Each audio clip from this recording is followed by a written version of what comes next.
This Detroit Tigers team, yesterday they have a chance to sweep the Minnesota Twins, who since the deadline, one of the worst teams in baseball, one of the worst rosters in baseball. And heading into yesterday's game, the Tigers were quietly one of the hottest teams in baseball, winning 7 of their last 9 games. Let's get one thing out of the way. You win 3 of 4 against anybody in the league, and that's a good thing. You know what else is a good thing is Vest and Finnegan are actually and actively transforming this Tigers bullpen into something that's not total garbage. More on that in just a second.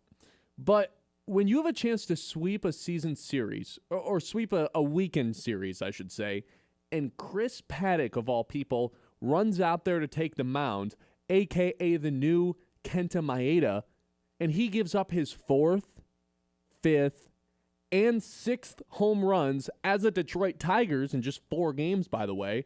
Instead of getting a sweep, it feels like you get the rug swept out from under your feet. Just as you're about to climb the mountaintop and reclaim your spot as the best team in the American League, you get out of the weekend with a sweep, you fall right back down. And again, let's get one thing out of the way. You take 3 of 4 against anybody and you'll take it. It's just when you lose that last game of a series, it's just a little bit of a punch to the gut, especially considering when Chris Paddock is out there, it feels like an automatic loss. Well, that you can't say that, Ben. The Tigers are 2-2 when he pitches. So in the grand scheme of things, 2-2, that's not too bad, especially considering the guy who's on the mound tonight, Jack Flaherty, is 6-12 this season. But I'm sorry, I cannot continue to watch Chris Paddock give up home run after home run after home run after home run and not say anything on this show. He does not generate swing and miss. Bottom 15 percentile in the league. He gets smashed. 45% hard hit percentage. Now, the offense could have helped him out yesterday. Sure. But that's not really the point. The point is, when Chris Paddock is out there, it feels like the Tigers are going to lose. And there are other options available other than Chris Paddock. The problem is what we have joked around about the last 2 weeks of Scott Harris wanting to be right more than wanting the Tigers to win is playing into factor here. Because believe it or not, the most expensive acquisition at the trade deadline was not Kyle Finnegan. It was Chris Paddock. He was the most expensive guy when it comes to what you gave up that the Tigers acquired at the deadline. The 14th overall prospect is what it took to get Chris Paddock, who, again, I don't want in the rotation anymore. And I hope I can speak on behalf of all Tigers fans when I say that, because it's like when Kenta Maeda was out there, you're just inevitably waiting for the home runs to come. There are other options available right now for the Tigers. Option number 1, Troy Melton. Now, I get it. You want to protect the young arm. You want to preserve him. Melton, for his professional career, when you take into consideration all minor league levels, his career high in innings pitched in a season is 100.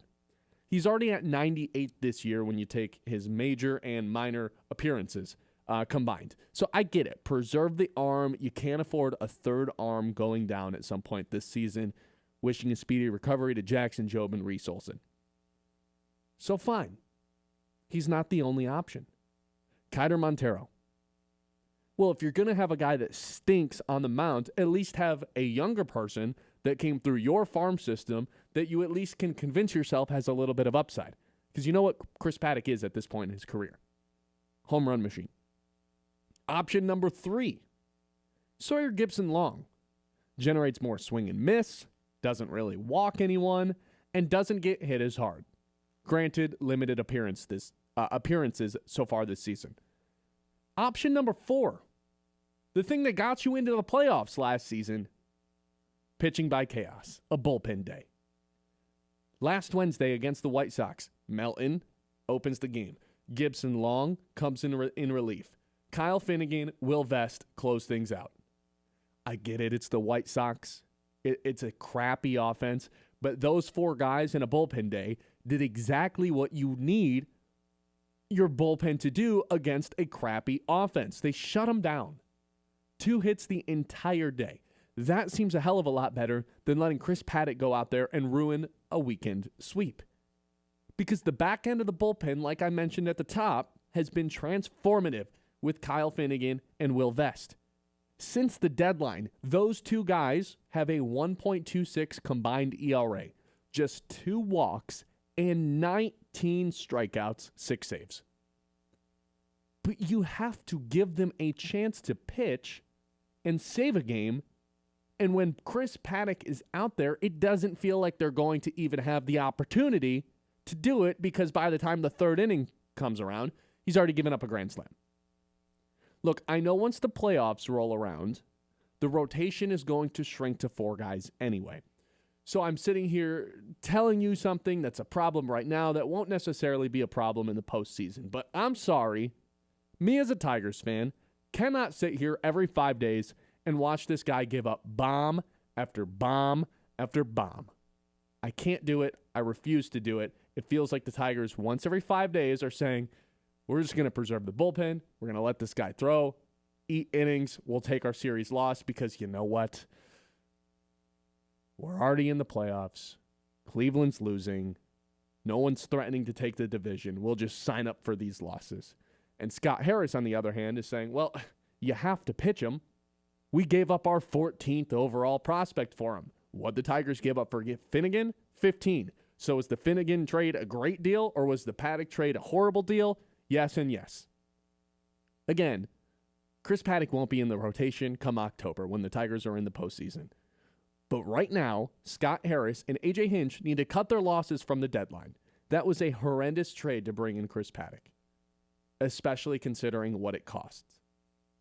I am raising my hand and saying and asking, get this guy out of the rotation. Who's with me? 989-837-6125. Want to get your thoughts on this. I know it's a minor thing.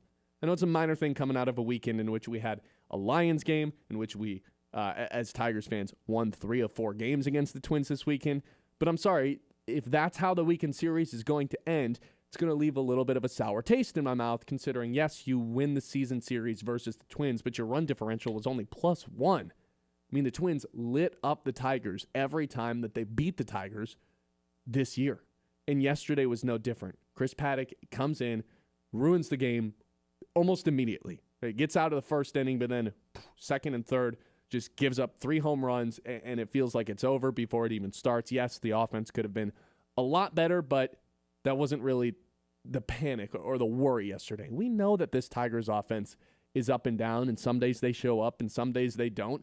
And we just have to live with that. What we don't have to live with is Chris Paddack being out there every 5 days, knowing that there are other options available. I listed out 4. Troy Melton, Sawyer Gibson-Long, Kiter Montero, or a combination of all those guys in bullpen days. Yes, the bullpen has not been great so far this season, but big picture-wise, bullpen ERA was bad. Now it is just kind of bad. Because the guys on the back end in Finnegan and Vest, who, by the way, need a nickname, got to figure that out, have been excellent and brought the total bullpen ERA down to 17th, whereas for the most part throughout the season, they've ranked somewhere near 25th. Those 2 guys have been electric. But you got to give them a chance to save the game and close the game in close games. And when Chris Paddack is out there, it feels like that is just simply not going to happen. 989-837-6125. Do you agree with me that this is one of the worst trades that Scott Harris has made? There's been a good amount of bad ones, and he cannot be in this lineup anymore. I'm sorry, cut ties. I know it costs you a pretty big resource in the number 14th overall prospect, considering who's running this team, some guy who hoards every prospect that he has, but I can't watch him anymore. Sorry.